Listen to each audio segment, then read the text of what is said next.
As a philanthropic impact investor, we come in around seed series A. So we are looking for a model that is proven and then ready to go into early growth or has just started early growth. And the ticket size is 200,000 up to 500,000. My name is Jean-Mairet. I'm an executive director at elea.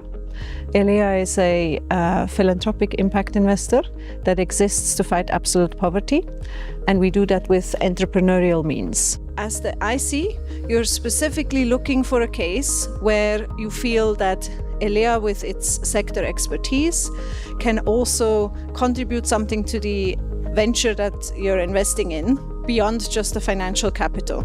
Then in terms of your risk appetite, you have a higher risk appetite and quite patient capital because the impact is really your number one goal. And you want to make sure that it is still a viable business so that you can essentially recover the capital that you invested, ideally even with some profit, to then reinvest it into the next impactful venture. So this is our investment criteria, which is important for the task you're going to have. So the first thing we look at is idea. So basically just understanding what the idea is. So is it an ambitious idea? Is it a purposeful idea?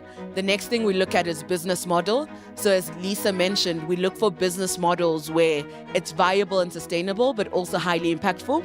So you're assessing that there.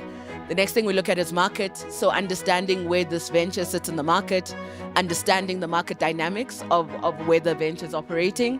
We then look at financials, which is analyzing their unit economics, for example, trying to understand if their growth projections make sense or if they're overly zealous. And then we look at social impact. And there again, as Lisa mentioned, we're an impact-first investor. And so we spend a lot of time trying to understand if the impact is transformative on the people that are the target group of the impact. And then the last thing we look at is team. And there we look at the team's commitment as well as the skills. So does the team have the right skills in order to build what they're trying to build? So you'll have about 25 minutes to read the case and the financials and to discuss it. And then you can select someone in your group who will come back to present on whether you'll invest or not and why.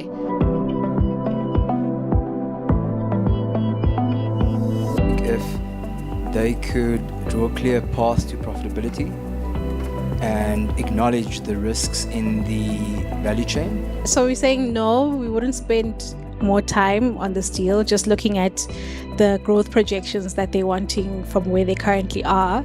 So that's always a risk when you work with smallholder farmers. How are they mitigating against this risk? What other, like financial training and other things are they putting in place, to safeguard that? In some cases, I've seen partnerships work quite well. And then it seems to be important that the leadership of the NGO that provides the training and the farming enterprise have a real relationship so they can make sure that they're aligned strategically. Thank you so much. I really enjoyed this debate at the end as well.